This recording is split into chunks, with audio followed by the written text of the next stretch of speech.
My name is Cameron. I'm 38 years old and I'm from Indianapolis, Indiana. When I turned 33, I was getting onto a big police department full-time, and in being hired, they put you through a physical, a very thorough physical that lasts a couple of days. And in that process, one of the doctors kind of stopped the whole examination and asked me about a lump on the front of my neck at the base of my throat. When she first told me that I had thyroid cancer, I barely knew what a thyroid was. I didn't have the immediate, I guess, fear necessarily. I didn't know anything about the thyroid gland.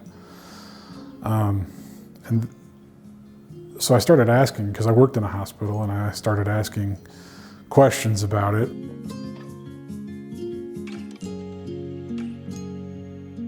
She said, "Oh, don't worry about that. That's the easy cancer." And then I went on the adventure for the next 2 weeks learning about what the thyroid did.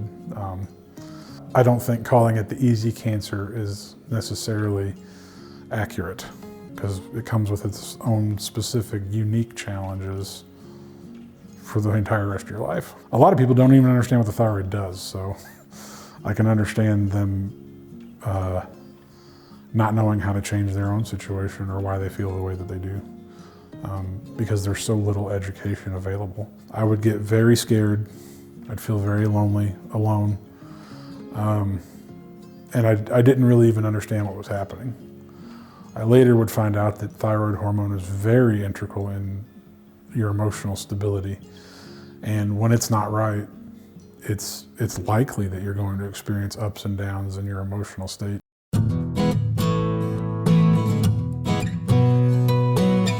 The good part about that is it forces you, like I said, to think on your feet, and you can try to find a solution, or at least I did. So I still have to set myself up for the most success I possibly can. And I still, even 5 years later, have a lot of problems. Nobody probably can tell by looking at me, but it takes a lot of effort for me to speak. I have to be intentional and mindful and project, push, and it makes me tired. I get tired just talking because it's so challenging. I still have days where I'm just not 100%, where I'm just tired. I can't do any more than what I do. And I have to be forgiving of myself for that. And sometimes that even means I have to explain to somebody else, "I'm sorry, I just can't." That's challenging, but eventually I've become comfortable saying it. And it's emphatic, infallible, 100%, irrefutable that when I do everything the right way myself, first and foremost, I feel so much better. It enables the entire rest of my life. So I can get to the gym, I can do jujitsu, I can be dad 24/7, I can play with my dog, I can do more than one thing a day without having to stop and take a nap on the side of the road.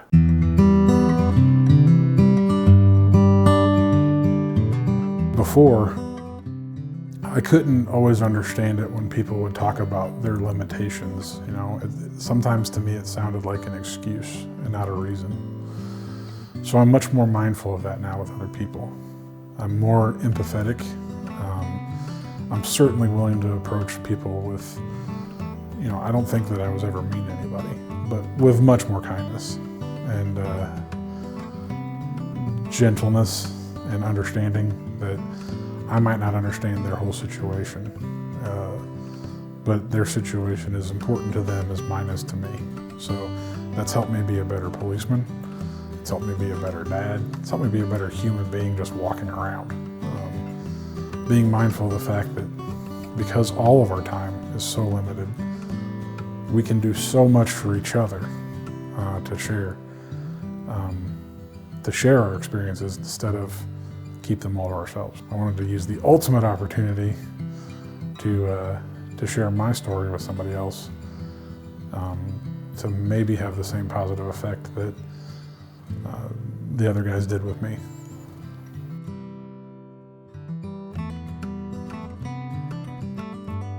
You have a special perspective in life now, where you've survived something really challenging, and not everybody gets to do that. So not everybody gets to know how far they can go or what they can overcome. you know that no matter what comes your way, you're going to get through it because you've already been through one of the hardest things a human being could ever go through. I worked 2 jobs. I'm a dad. I got back in school to get a new degree, and I've been working at that for almost 2 straight years, and I have an A average. So even though I know that my resources are limited, I still use them 100% every single day as much as I possibly can to get the most out of them that I can.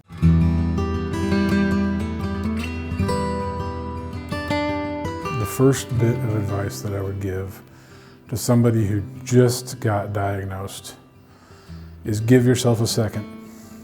It's okay to be afraid. It's okay to be terrified.